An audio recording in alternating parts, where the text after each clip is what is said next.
how important is our coworkers' happiness to us? How important of a role do I play on the happiness of somebody that I'm working with day in and day out?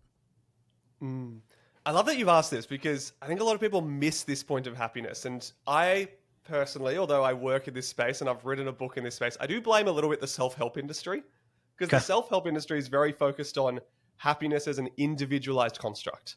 Right. Happiness is my responsibility. It's on me to do alone.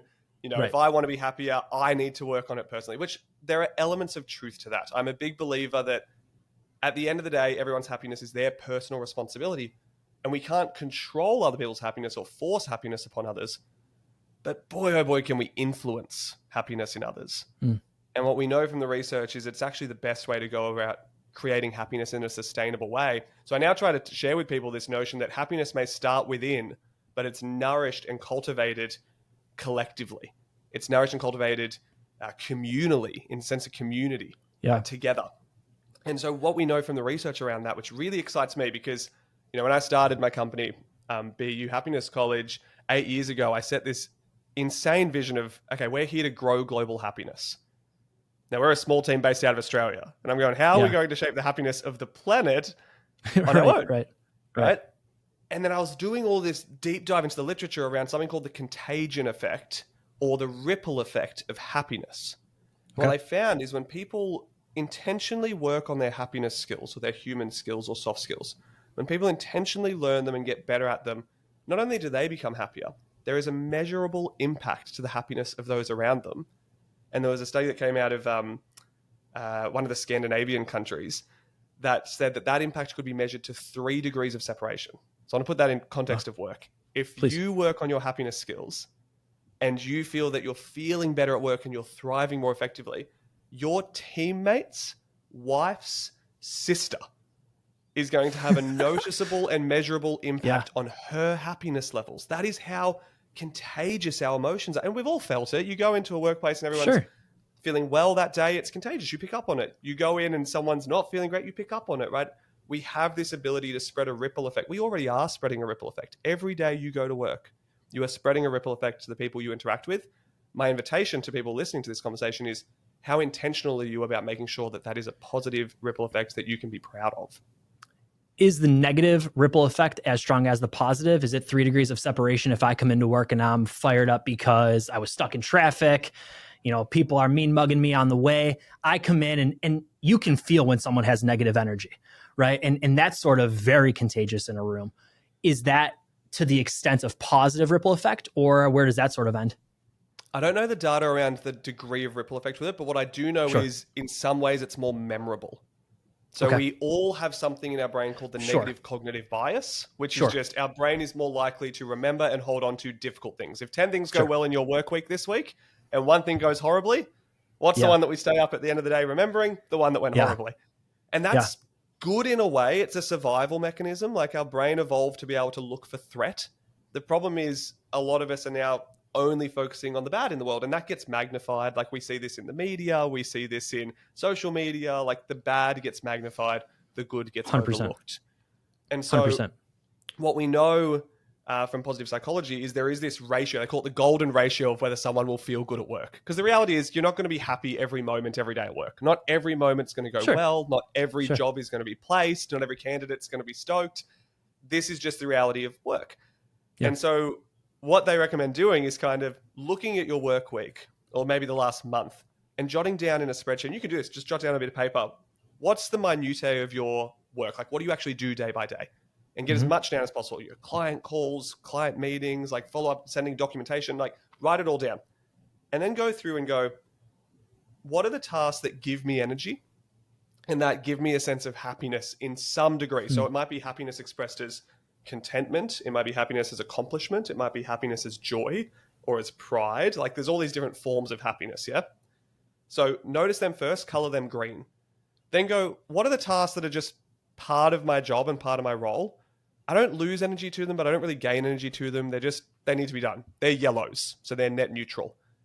And then what are the tasks that I actively dislike? I lose energy to them. I procrastinate on them. They leave me feeling stressed, anxious, overwhelmed, exhausted, fatigued. They're reds. Yeah. The goal if people want to feel happy and fulfilled at work, is a 3-to-1 ratio of greens to reds. So if you go, hey, there are 2 parts of my job that I'm just not a huge fan of that are just a necessity, they need to be done. I'm looking for 6 things that you do week by week that give you a sense of accomplishment or fulfillment or joy or connection to outbalance those 2 negative ones. It's not equal. It is weighted towards the negative. So we need 3 times as many good. I love that. I started a while ago a folder on my desktop. It's titled Screenshot Awesomeness. And this comes from a guy's name's Brian Fanzo. I used to follow him a while ago. He was a social media consultant, and I followed him way back when he was speaking at Social Media Marketing World. And his whole philosophy was there's a lot of negative in the world. And because that negative weighs on you more, screenshot the awesomeness, put it in a folder so that when you are having a rainy day, you can go back to all the good things that you're doing. So, for me, it's reviews of the show. It's people shooting me a LinkedIn message saying they like the show. Maybe it's a good client call or good feedback, whatever it might be.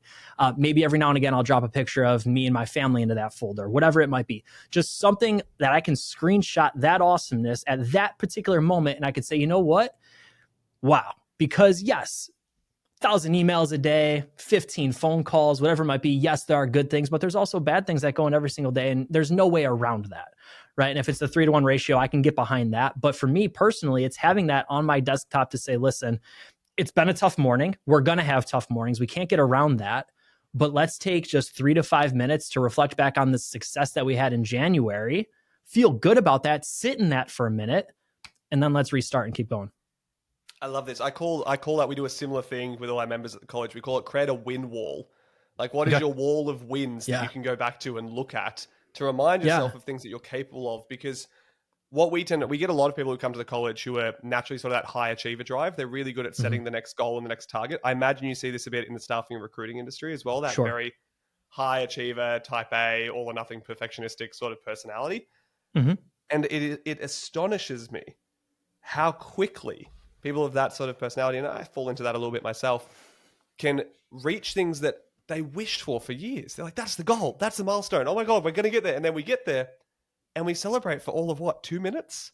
Yeah. And then we're on to the next thing. So having that, the win wall or the document on the computer that you've got to be able to go, hang on, we can revisit that feeling of accomplishment. We can it's not gone just because it happened 3 months ago or a year ago.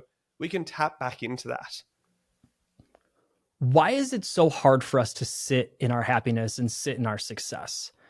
And I want to give you a bit of context there. And I bring a lot of myself to the show, and I think that's what makes it so relatable. So this past Sunday, I ran the Buffalo Marathon. First marathon, 4:39:14, felt great, did it. That was a year-long journey. I signed up last June. So 160 runs, 700 miles, getting diet and HRV, resting heart rate, getting it all dialed in, a year-long journey. Finally, I have the culmination of that run. Declan, I'm not lying when I tell you less than 72 hours later this morning, I'm already on runsignup.com looking at the runs that could happen in the fall. Why, Declan, is it so hard to just sit in our happiness and sit in our success? Yeah, and look, I'll share with you, I know this feeling because I did my first marathon last year. And a similar thing happened. I finished the marathon and I went, I've done it. I set out to do a marathon in my life. I've accomplished it. Happy days, tick. And now I've been studying the science of happiness for over a decade. Okay. So I at least marinated in that happiness for about 24, 48 hours. But then I found myself about 3 days later going, I could have run it faster, I think. Or if this happened instead, or maybe if I did this in my training, maybe I would have got a better outcome. And I'm doing the same thing where I was like, what's coming next? Without stopping for a moment to go, do I actually even want to run another marathon? Like, why am I doing this? Right. And I think the reason why this is so common is because of that negative cognitive bias. We know that the brain is wired a little bit more to marinate in difficulty, right? And I call it, we often marinate in the tough and we navigate quickly through the good. Where in reality, we want to train our brain to do the opposite. How do we marinate in the good and navigate effectively and healthily through the difficult parts of life? Because they are going to exist. They're going to be there. Thankfully, we know that the brain is malleable. It's like muscle. We can train it. We can redirect it. So thanks to neuroplasticity, we can learn new mental skills.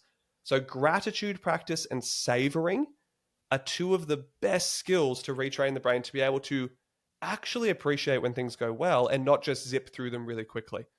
To answer your question of why is that so hard, it's because most people haven't practiced those skills. Yeah. It would be like, actually, I had a conversation recently. I'll dob myself in on this one.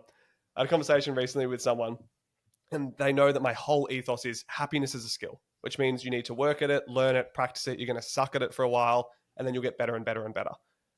And I was saying to them, oh, wow, you're such a good artist. I wish I could draw like you. And they said, well, Declan, when was the last time you practiced drawing? I said, look, probably when I was about 8.